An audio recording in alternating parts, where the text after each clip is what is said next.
Hello everyone, welcome to Civil Step IAS. So आज के lecture में हम डिस्कस करेंगे पॉलिटिक्स रिलेटेड जो भी करंट अफेयर्स में रहा है और जो आपके यूपीएससी के लिए रेलेवेंट है, that we will discuss in detail. So let's start the session. Now as you know, हम यहाँ पर 9 करंट अफेयर्स के सोर्सेज को कवर करते हैं, जिसमें आपको the Hindu, Indian Express, Live Mint, Economic Times, Down to Earth, PIB, PRS, Yojana और कुरुक्षेत्र से जो भी आर्टिकल्स आपके पेपर पॉइंट ऑफ व्यू से इंपॉर्टेंट है, that we discuss in detail, right. So let's start the session. सबसे पहला है secular civil code. Now on this 11th independence day, so basically यहाँ पर जो हमारा आपको देखने को मिला है speech, PM Modi called for uniform civil code. So uniform civil code जो कि आपको आर्टिकल 44 ऑफ डीपीएसपी में देखने को मिलता है, वो इम्प्लीमेंट करने की बात की गई है। Rather than saying a uniform civil code, he said it as a secular civil code. ठीक है, so as distinct from the existing communal civil code. So communal civil code को उन्होंने नाम चेंज कर दिया है and now they are saying it as secular civil code. अब uniform civil code से रिलेटेड जो भी प्रीलिम्स के लिए इंपॉर्टेंट है, that we will discuss. So आप यहाँ पर देख सकते हैं यूनिफॉर्म सिविल कोड का मतलब ही क्या है, एक प्रोविजन बनाना जिसमें आपको one law for the entire country दिया गया है, which is applicable to marriage, जो पर्सनल मैटर्स हैं जैसे मैरिज हो गया, डाइवोर्स हो गया, इनहेरिटेंस हो गया, अडॉप्शन हो गया, उसके लिए आपको एक ही लॉ देखने को मिल रहा है ना। एज यू नो, हम यहाँ पर जब पर्सनल लॉज की बात करते हैं तो क्योंकि हमारी कंट्री बहुत ज़्यादा डाइवर्स है, उसकी वजह से रिलीजियस एफिनिटीज़ बहुत सारी हैं ना। बिकॉज रिलीजियस एफिनिटीज़ अलग हैं तो इसलिए पर्सनल लॉज भी अलग हैं। अब उसकी वजह से क्या है, बहुत ज़्यादा डिस्क्रिपेंसीज एग्जिस्ट करती हैं। कुछ लॉज ऐसे हैं जहाँ पर डिस्क्रिमिनेशन की जाती है on the basis of one gender, right. So इसीलिए इसको यूनिफॉर्म बनाने की बात की जा रही है and eventually now they are saying UCC को they are saying as secular civil code. Clarity है, ठीक है। तो पर्सनल लॉज के लिए रिलेटेड है।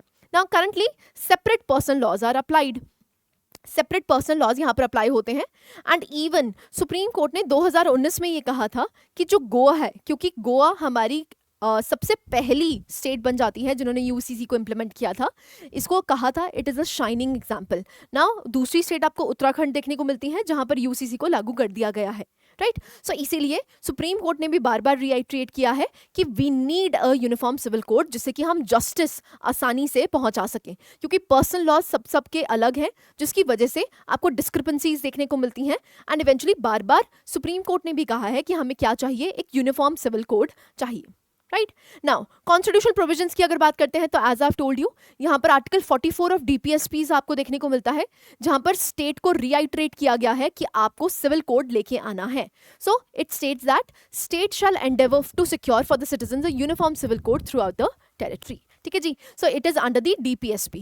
ना यूसीसी की अगर बात करते हैं तो गोवा यूसीसी फॉलो करता है कब से, पोर्चुगीज के टाइम से। So it follows the Portuguese civil code of 1867, इसलिए पहली हमारी स्टेट बन जाती है जहां पर यूसीसी कब से लागू है, 1867 से लागू है, which means that people of all religions in India are subject to the same laws. Marriage के सेम लॉज हैं, डाइवोर्स के सेम लॉज हैं, मेंटेनेंस, अडॉप्शन के सारे सेम लॉज एग्जिस्ट करते हैं।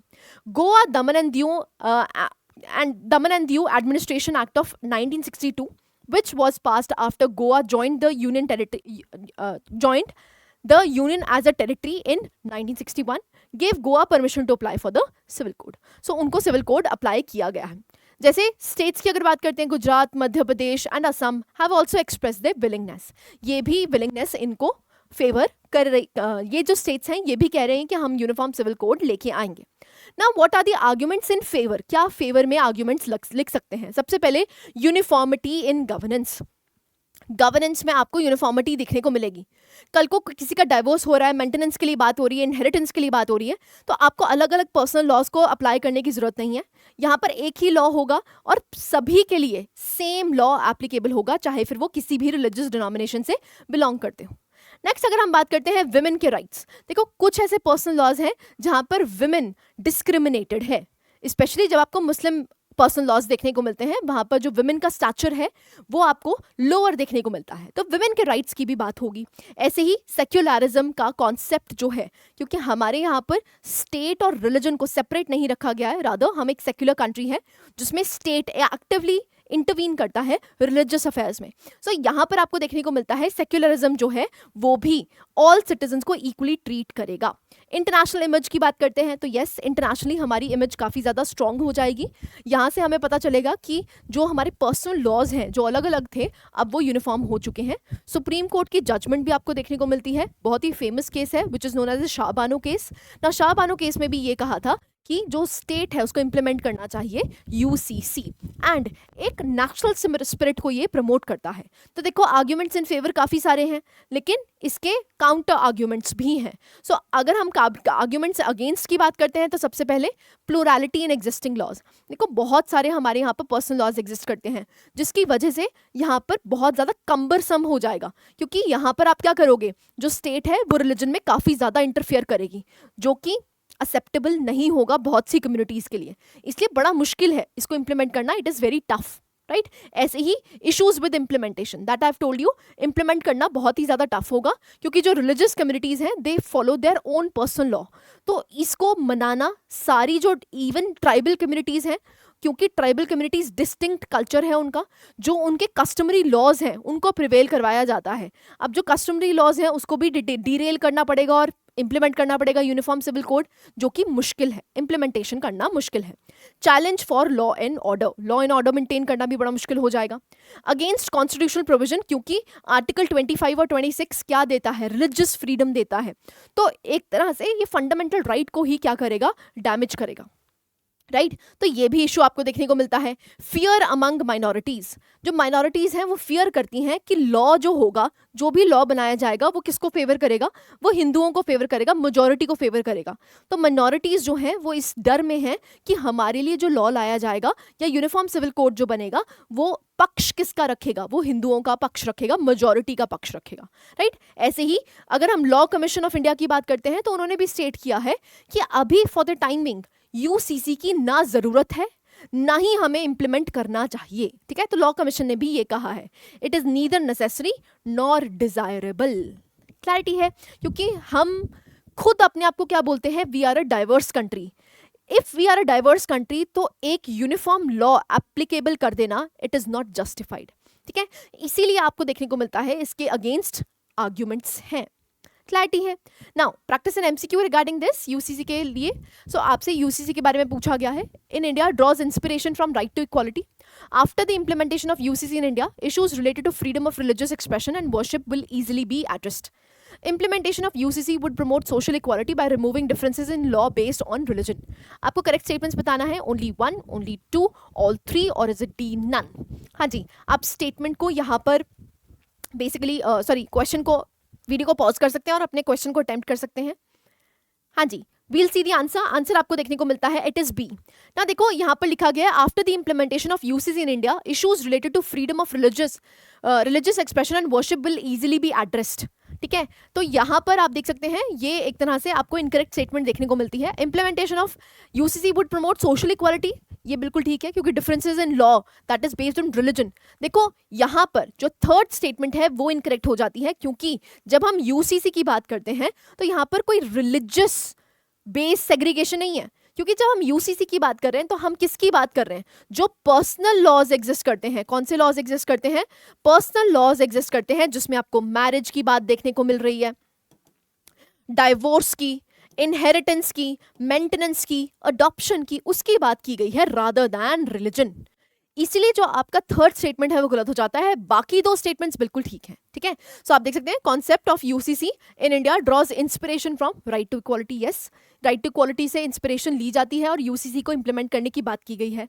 यहाँ पर जो इश्यूज हैं that is related to religious expression and worship, it will be easily address आसानी से हो जाएंगे। तो पहले दो बिल्कुल ठीक है, लेकिन ये रिलीजन स्पेसिफिक नहीं है, ठीक है। यहाँ पर तो सिंपल बात की गई है कि जो भी सिविल लॉज है रिलेटेड टू पर्सनल लॉज, जिसमें आपको मैरिज, डाइवोर्स, इनहेरिटेंस, अडॉप्शन देखने को मिलता है, उसके लॉज को क्या बना दिया जाए, यूनिफॉर्म बना दिया जाए, ठीक है। सो रिलीजन बेस्ड आपको सेग्रीगेशंस नहीं देखने को मिल रही।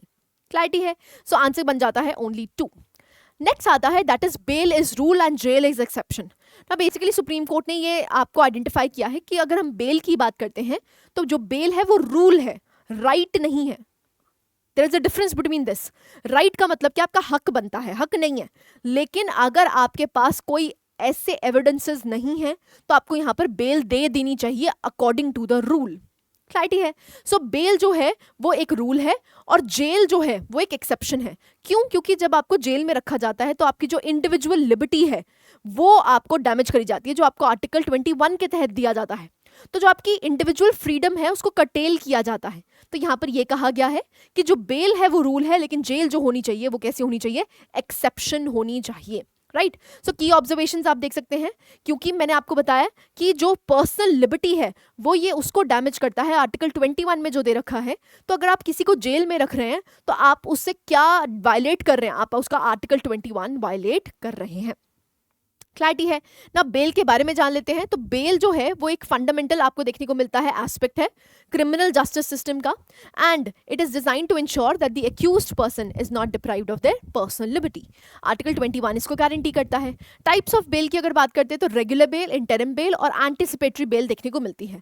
देखो, रेगुलर बेल का मतलब क्या होता है, ये आपको सीआरपीसी सेक्शन 437 और 439 में देखने को मिलता है। From N accused who is in custody, the grant of regular bell generally involves evaluating the risk of accused fleeing, number 2 potential for tampering with evidence, number 3 possibility of influencing witnesses. The gravity of the offense may also be considered. So regular bail आपको तब मिलती है जब आप custody में हैं, already custody में हैं, उसके बाद आप बेल अप्लाई करते हैं। तो फॉर एग्जाम्पल कोई क्राइम सीन हुआ, क्राइम सीन में आपके लिए एविडेंसेस थे और पुलिस आपको यहाँ से ले जाती है जेल में। ठीक है, पहले तो पुलिस कस्टडी में जाओगे, पुलिस कस्टडी से आप जेल में चले जाओगे, जिसको जुडिशियल कस्टडी भी कहा जाता है ना। जुडिशियल कस्टडी में आप ऑलरेडी हैं, उसके बाद आप बेल अप्लाई करते हैं। ठीक है, तो बेल अप्लाई करके आप बेसिकली क्या बोलते हैं कि मेरी इंडिविजुअल फ्रीडम है और मेरा यहाँ पर ट्रायल चल रहा है, ट्रायल में मैं पूरा सहारा दूंगा, मैं पूरा आपको अकम्पनी करूंगा, लेकिन मुझे बेल प्रदान की जाए। That is regular bail. तो you are already in custody. क्या है? आप ऑलरेडी कस्टडी में हैं। Who is in custody. Interim bail का मतलब क्या होता है? Temporary bell. इंटरिम का मतलब क्या है? Temporary bell granted until the application for regular bell और एंटिसिपेटरी बेल इज डिसाइडेड। तो इंटरिम बेल कब ली जाती है? एक टेम्पररी बेल होती है, जब तक आप रेगुलर बेल अप्लाई नहीं करते हैं तो इंटरिम बेल ली जाती है। नेक्स्ट, एंटिसिपेटरी बेल आपको सेक्शन 438 में देखने को मिलती है ना। बेसिकली ये आपको सीआरपीसी में देखने को मिलता है। और यहाँ पर क्या है, जब आप एंटिसिपेट कर लेते हैं, आप कस्टडी में नहीं है लेकिन आप एंटिसिपेट कर लेते हैं कि यार मेरे को भी जेल हो सकती है, तो आप क्या अप्लाई कर देते हैं? Anticipatory bell. सो मान लीजिए आपका कोई दोस्त था जो एक्चुअली में इस क्राइम में इन्वॉल्व था और वो जेल में है, उस पर ट्रायल चल रहा है और आपको डर है कि भाई मुझे भी शायद जेल हो जाएगी, तो आप क्या अप्लाई करेंगे? Anticipatory bail. क्लैरिटी है? ये आपको टाइप्स ऑफ बेल देखने को मिलते हैं, regular bail, interim bail and anticipatory bail. Now there is an practice MCQ regarding this. आप देख सकते हैं, आपको यहाँ पर देखने को मिलता है statements हैं, consider the bail. The term bail is clearly defined in the CRPC. The CRPC empowers magistrate to grant bail for bailable offences as a matter of right. आपको correct statements बतानी है, 1 only, 2 only, both 1 and 2, और is it D, neither 1 nor 2. So video को pause कीजिए और अपने answer को mark करने की कोशिश कीजिए। Let's see the answer. Answer आपको देखने को मिलता है, it is B. ना आपसे पूछा गया है correct statement, the term bail is clearly defined. देखो, सीआरपीसी में प्रोसीजर डिफाइंड होता है रादर दैन बेल। बेल को डिफाइन क्लियरली नहीं किया गया है। अब सीआरपीसी क्या करता है? मैजिस्ट्रेट को पावर्स ग्रांट करता है कि आप यहाँ पर बेल दे सकते हैं। Types of bail, regular bail, interim bail and anticipatory bail. Clarity है? ठीक है जी। सो इससे आंसर क्या बन जाता है आपका? Second statement is correct. Next, SC has designated senior advocates. ना सुप्रीम कोर्ट ने यहाँ पर डेजिग्नेट किए हैं 39 lawyers, including 10 women as senior advocates recently. ना सीनियर एडवोकेट्स क्या होते हैं, इसके बारे में आपसे क्वेश्चन पूछा जाएगा ना। बेसिकली यहाँ पर हम देखते हैं, अगर हम सीनियर एडवोकेट की बात करते हैं, ये सेक्शन 16 ऑफ एडवोकेट्स एक्ट 1961 में आपको देखने को मिलता है, which has described 2 different types of classes of advocates.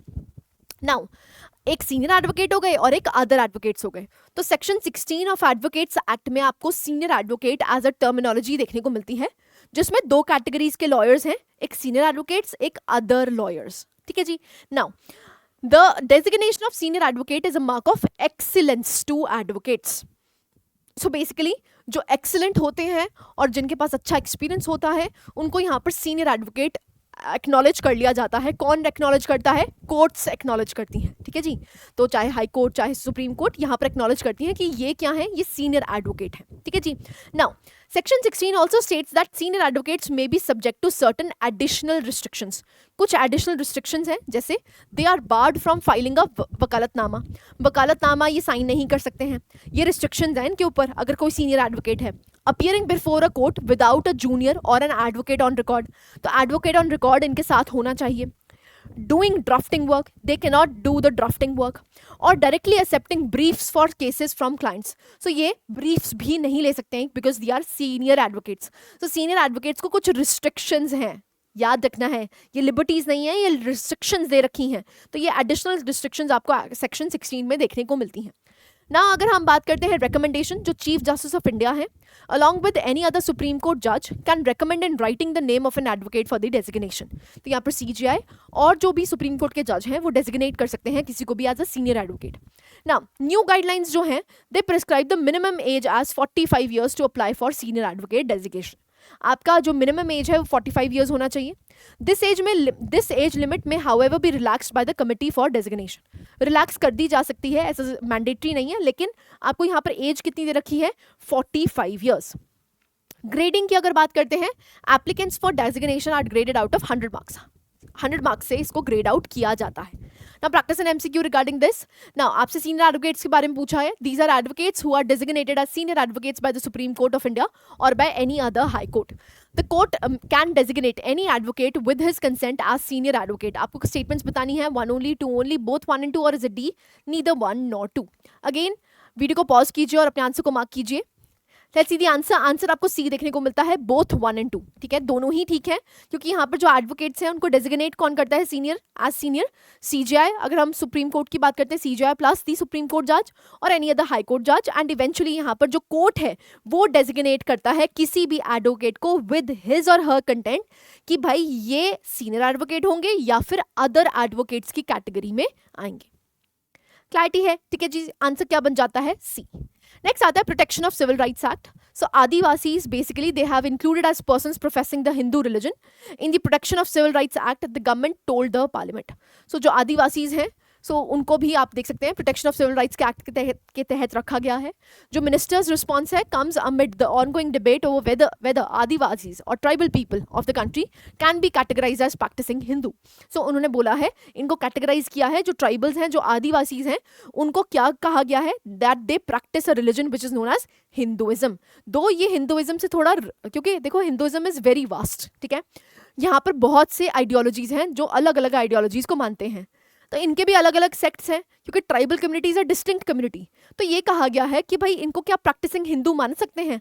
हम मान सकते हैं, ठीक है। तो यहाँ पर डेफिनेशन में आ चुका है कि जो आदिवासीज हैं, जो ट्राइबल्स हैं, वो किसकी डेफिनेशन में आते हैं? They practise as Hindu tradition, right. Now protection of civil rights act जो कि इंपॉर्टेंट है। So it was designed to enforce the fundamental rights guaranteed by the constitution of India. Now prohibition of discrimination. यहाँ पर क्या define किया गया है? ये आर्टिकल 17 जो अनटचेबिलिटी से रिलेटेड है, तो अनटचेबिलिटी को बेसिकली ये डिफाइन करता है। तो protection of civil rights act की अगर बात करते हैं तो यहाँ पर प्योरली डिफाइन किया गया है कि अनटचेबिलिटी क्या है, ठीक है, what is untouchability. So untouchability as a term हमारे कॉन्स्टिट्यूशन में डिफाइन नहीं है, लेकिन protection of civil rights act के तहत आपको डेफिनेशन देखने को मिलती है, ठीक है। तो यहाँ पर दिया गया है कि भाई आपको डिस्क्रिमिनेट नहीं करना है, ठीक है, illegal to discriminate against individuals based on the caste in various public life. Penalties की अगर बात करते हैं तो यहाँ पर पेनल्टीज दे रखी हैं, जिसमें आपको फाइन और इम्प्रिजनमेंट भी देखने को मिलती है। एनफोर्समेंट की अगर बात करते हैं तो जो स्टेट है वो एक्शंस ले सकती हैं और स्पेशल ऑफिसर्स बनाए हैं जो कि यहाँ पर एक्शंस ले सकते हैं, ठीक है। अमेंडमेंट्स की अगर बात करते हैं, over time the act has been amended and supplemented by other legislations. जैसे कि आपको एक काफी इंपॉर्टेंट एक्ट देखने को मिलता है which is SC and ST prevention of atrocities act 1989, जो कि स्ट्रेंथन करता है इनके प्रोविजंस को। तो जब हम यहाँ पर protection of civil rights act की बात करते हैं तो किसकी बात की गई है? अनटचेबिलिटी की बात की गई है। क्लियरली डिफाइन किया गया है कि अनटचेबिलिटी क्या है, नंबर 1। नंबर 2 आपको देखने को मिलता है यहाँ पर जो अभी रिसेंटली जो अभी न्यूज़ बनी है कि आदिवासी जो ट्राइबल्स हैं उनको हम प्रैक्टिसिंग हिंदू में कंसिडर कर रहे हैं, और ये जो protection of civil rights act है ये इन पे भी एप्लीकेबल है। क्लैरिटी है, ठीक है जी। आई होप यहाँ तक आपको सब समझ आएगा। नेक्स्ट हम देखते हैं that is parliamentary session adjourn sine die. Now as a prelims question it is very important कि एडजर्नमेंट सिनेडाई होता क्या है. सो लोकसभा को एडजर्न कर दिया गया है sine die one sitting ahead of the scheduled end of the session. ना सिनेडाई होता क्या है, तो आप देख सकते हैं the current session of the parliament was scheduled to end on 12th August को ये एंड होना चाहिए था. लेकिन लोकसभा के जो स्पीकर हैं ओम बिरला, उन्होंने एडजर्न कर दिया house sine die for an indefinite period. ना सिनेडाई का मतलब ही यही होता है. देखो, एक एडजर्नमेंट होती है. एडजर्नमेंट बेसिकली कौन करता है? Presiding officer. सो लोकसभा में प्रिसाइडिंग ऑफिसर कौन है? It is the Lok Sabha speaker. ना एडजर्नमेंट का मतलब क्या होता है? जब डेफिनेट पीरियड के लिए उसको एडजर्न रख करा जाता है. जैसे फॉर एग्जांपल, आप जब स्कूल्स में होते थे तो स्कूल्स में आपको रिसेस पीरियड देखने को मिलता था कि भाई हाँ, 1 घंटे के लिए आपका क्या है, फ्री टाइम है. ऐसे ही जब एडजर्नमेंट की बात करी जाती है तो एडजर्नमेंट किसी फिक्स टाइम पीरियड के लिए होता है. लेकिन जब एडजर्नमेंट सिनेडाई करी जाती है बाय द प्रिसाइडिंग ऑफिसर, वो एक इनडेफिनेट पीरियड के लिए की जाती है. इनडेफिनेट का मतलब दिन नहीं बताया जाते कि इतने दिन बाद आना, 1 दिन, 2 दिन, 4 दिन, ये नहीं बताया जाता है. एक इनडेफिनेट पीरियड के लिए आपको यहाँ पर देखने को मिलता है. ना similarly the Rajya Sabha was also adjourn sine die. Rajya Sabha को भी एडजर्न किया गया sine die. During this finance bill was passed. Finance bill जो कि आपको अपने बजट सेशन का सबसे आखिरी वाला बिल देखने को मिलता है. सेकंड लास्ट बिल आपको अप्रोप्रिएशन बिल देखने को मिलता है एंड लास्ट वाला बिल आपको देखने को मिलता है फाइनेंस बिल. तो फाइनेंस बिल को यहाँ पर पास किया गया था and a bill to amend the waqf law was introduced. इसको इंट्रोड्यूस कर दिया गया था एंड जो कि जेपीसी कमेटी को भेज दिया गया है, which is joint committee amid the protests. Now the productivity of the house was above 130%. There were a total of 12 government bills. 12 government bills थे, जिसमें आपको finance bill, appropriation bill, Jammu and Kashmir appropriation bill 2024 and भारतीय वायुयान विधेयक देखने को मिला. Parliament 3 sessions hold करता है as we all know. Budget session, monsoon session and winter session. ठीक है, तो एडजर्नमेंट सिनेडाई कर दिया गया है. बहुत ही छोटा सा न्यूज़ है, न्यूज़ इतना इंपॉर्टेंट नहीं है, लेकिन प्रीलिम्स के लिए adjournment sine die is important. Now you practice a question regarding this. So question है आपका, with reference to the term adjournment sine die consider the following statements. It means terminating a sitting of the parliament for an indefinite period. The president alone enjoys this power. Adjournment sine die can not be passed for Lok Sabha. आपको correct statements बतानी है. 1 only, 2 and 3 only, 3 only, और is it D 1 and 2 only. Again video को pause कीजिए और अपने answer को mark कीजिए. Alright, let's see the answer. Answer हो जाता है आपका ए, विच इज 1 ओनली. अब देखिए यहाँ पर लिखा है it terminates the sitting of the parliament for an indefinite period. बिल्कुल ठीक है, यहाँ पर कोई पीरियड नहीं बताया जाता है कि कितनी देर के लिए यहाँ पर आपको एडजर्न किया गया है. और यहाँ पर क्या प्रेसिडेंट करते हैं? नहीं, प्रिसाइडिंग ऑफिसर करते हैं. मतलब लोकसभा में स्पीकर और राज्यसभा में कौन करेगा? It is the chairman.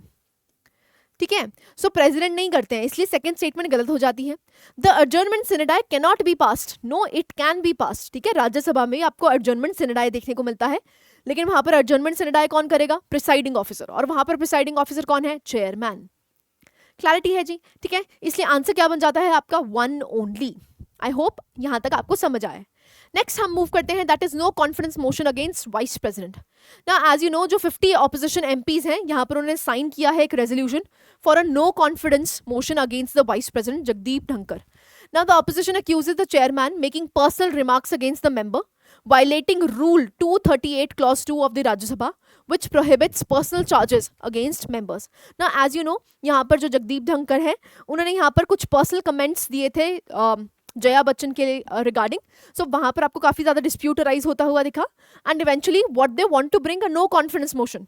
एक नो कॉन्फिडेंस मोशन ये प्रेजेंट करना चाहते हैं किसके अगेंस्ट? वाइस चेयरमैन के अगेंस्ट. और जब भी नो कॉन्फिडेंस मोशन को पेश किया जाता है, वहाँ पर आपको 50 एमपीज एटलीस्ट, अगर राज्यसभा में प्रेजेंट हो रहा है तो 50 एमपीज से सिग्नेचर्स चाहिए. तो यहाँ पर उनके खिलाफ नो कॉन्फिडेंस मोशन लाया गया है. नाउ नो कॉन्फिडेंस मोशन के बारे में जान लेते हैं. सो कॉन्स्टिट्यूशनल बेसिस की अगर बात करते हैं तो ये resolution it is being pursued under article 67 clause B of the Indian constitution. अगर हम 67 क्लॉज बी की बात करते हैं, it allows the removal of the president by Rajya Sabha resolution passed by an effective majority. ना बेसिकली नो कॉन्फिडेंस मोशन की अगर बात करते हैं, क्योंकि Rajya Sabha is not subject to dissolution, वो डिसॉल्व नहीं हो सकती है, तो इसीलिए यहां पर रिमूव किया जाता है किसको? वाइस प्रेसिडेंट को. और वाइस प्रेसिडेंट जो है वो चेयरमैन भी होते हैं किसके? राज्यसभा के. कैसे रिमूव किया जाता है? इफेक्टिव मेजॉरिटी से, that is 50% of the effective majority. Effective majority का मतलब क्या होता है, टोटल मेंबरशिप में से जब आप वैकेंसीज को माइनस कर देते हैं वो आपको इफेक्टिव मेजॉरिटी देखने को मिलती है। तो इफेक्टिव मेजॉरिटी से इनको रिमूव करा जाता है, ठीक है, और लोकसभा में सिंपल मेजॉरिटी से अग्री किया जाता है ना। Article 67 clause B requires at least 14 days notice ना। अगर आपको मूव करना है यहाँ पर वाइस प्रेसिडेंट मतलब चेयरमैन को रिमूव करना है तो इफेक्टिव मेजॉरिटी चाहिए और इनको 14 दिन का आपको नोटिस पीरियड देना होता है। और अगर सक्सेसफुल हो जाता है, this motion will be historic first in Indian parliamentary history. The no confidence motion against a sitting vice president represents an extraordinary step reflecting the depth of the current political discord. Now, historically, such motions have been rare and usually pertain to the prime minister. Generally, जो no confidence motion है, as I've told you, Lok Sabha में आपको present होता हुआ दिखता है। यहाँ पर नो कॉन्फिडेंस का मतलब क्या है कि बेसिकली वाइस प्रेसिडेंट को क्या करना है, रिमूव करना है। तो बेसिकली रिमूवल प्रोसीजर किसके लिए लाया जा रहा है, वाइस प्रेसिडेंट के लिए लाया जा रहा है। और वाइस प्रेसिडेंट को रिमूव कैसे कर सकते हैं, बाय एन इफेक्टिव मेजॉरिटी, ठीक है। तो इफेक्टिव मेजॉरिटी कहाँ पर चाहिए, राज्यसभा में चाहिए, और सिंपल मेजॉरिटी आपको कहाँ पर चाहिए, that is in Lok Sabha. Clarity है, समझ आया। नाउ अगर हम नो कॉन्फिडेंस मोशन के बारे में जानते हैं, उसके बारे में जान लेते हैं। अब पार्लियामेंट्री मोशन है जो कि इलेक्टेड गवर्नमेंट को यह बताता है कि भाई आपके पास मेजॉरिटी ही नहीं है, तो नो कॉन्फिडेंस मोशन लाया जाता है। प्राइमरली जो पर्पस है नो कॉन्फिडेंस का वो एक टेस्ट स्ट्रेंथ है, भाई आपकी स्ट्रेंथ कितनी है, आपके पास मेजॉरिटी है भी कि नहीं, क्या आप गवर्नमेंट चला सकते हैं कि नहीं, उसके लिए आपको प्रेजेंट किया जाता है नो कॉन्फिडेंस मोशन ना। अगर ये मोशन पास हो जाता है तो जितनी भी काउंसिल ऑफ मिनिस्टर्स है including the prime minister has to resign, यहाँ पर रिजिग्नेशन होगा और दोबारा इलेक्शंस होंगे। They have been a part of Indians parliamentary history since independence. They serve as a crucial mechanism है। यहाँ पर प्रोसीजर क्या होता है, any member of Lok Sabha can introduce a no confidence motion. It requires the support of at least 50 members to be admitted. तो admit करने के लिए 50 मेंबर्स यहाँ पर लिखित रूप में दें, किसको दें, प्रिसाइडिंग ऑफिसर को दें, और उसके बाद ही नो कॉन्फिडेंस मोशन लाया जा सकता है। ऐसे आप नो कॉन्फिडेंस मोशन नहीं ला सकते हैं। एंड स्पेशली जब हम no confidence motion of vice president की बात कर रहे हैं तो बेसिकली किसकी बात हो रही है, रिमूवल ऑफ वाइस प्रेसिडेंट की बात हो रही है, क्योंकि नो कॉन्फिडेंस मोशन सिर्फ और सिर्फ लोकसभा में लाया जा सकता है। क्यों, क्योंकि लोकसभा ही डिसॉल्व हो सकती है, राज्यसभा तो एक परमानेंट हाउस है। क्लैरिटी है, आई होप आपको कंफ्यूजन नहीं होगी। अभी हम वाइस प्रेसिडेंट को के खिलाफ नो कॉन्फिडेंस ला रहे हैं, तो नो कॉन्फिडेंस का मतलब ही क्या होता है कि हम उनको रिमूव करना चाह रहे हैं, ठीक है। सो रिमूवल ऑफ वाइस प्रेसिडेंट की बात हो रही है, जिसमें आपको इफेक्टिव मेजॉरिटी चाहिए राज्यसभा में और सिंपल मेजॉरिटी चाहिए लोकसभा में। और अगर ये पास हो जाता है तो हिस्टोरिक होगा, ऑब्वियस सी बात है। फिर उसके बाद क्या लेके आया जाएगा, लोकसभा में नो कॉन्फिडेंस मोशन। क्लैरिटी है ना। नो कॉन्फिडेंस मोशन से रिलेटेड आपको प्रैक्टिस क्वेश्चन देखने को मिलता है। फर्स्ट है, a no confidence motion in Rajya Sabha can be brought according to the rules of Rajya Sabha. The no confidence motion has historically been used to demonstrate enduring trust in government's actions and decisions. Any member of Lok Sabha who can gather the support of 50 of their colleagues can introduce a resolution of no confidence against the Council of Ministers. आपको correct statements बताने हैं, one only two, all three, और is it D, none. Again video को pause कीजिए और अपने answer को mark करने की कोशिश कीजिए। Alright, let's see the answer. Answer आपको देखने को मिलता है which is A, it is only one. Now a no confidence motion in Rajya Sabha can be brought, no देखो राज्यसभा में नहीं ला सकते हैं, हम कहाँ ला सकते हैं, that is only in the Lok Sabha. Now, the no confidence motion has historically been used to demonstrate enduring trust in the government's actions and decisions. Any member of Lok Sabha who can gather a support of 50 of their colleagues can introduce a resolution of no confidence against the Council of Ministers. ठीक है, so यहाँ पर आप जो no confidence motion है वो आप Council of Ministers के against लेके आते हैं और यहाँ पर 50 members आपको चाहिए होते हैं। ठीक है, तो फर्स्ट एंड थर्ड ठीक है, सेकेंड आपको स्टेटमेंट गलत देखने को मिलता है, सॉरी जो फर्स्ट स्टेटमेंट है वो आपका इनकरेक्ट हो जाता है। क्लैरिटी है, ठीक है। So this was about no confidence motion. I would suggest आप नो कॉन्फिडेंस मोशन के बारे में जरूर पढ़िए, अडजर्नमेंट सिनेडाई के बारे में पढ़िए, लक्ष्मीकांत आप उसको रेफर कर सकते हैं, वहीं से आपके क्वेश्चंस बनते हैं, right. So this was it. Again हमारी इतनी ही न्यूज़ थी प्रीलिम्स के लिए जो कि इंपॉर्टेंट है। So this was it from my side. I hope you like the lecture. Thank you very much.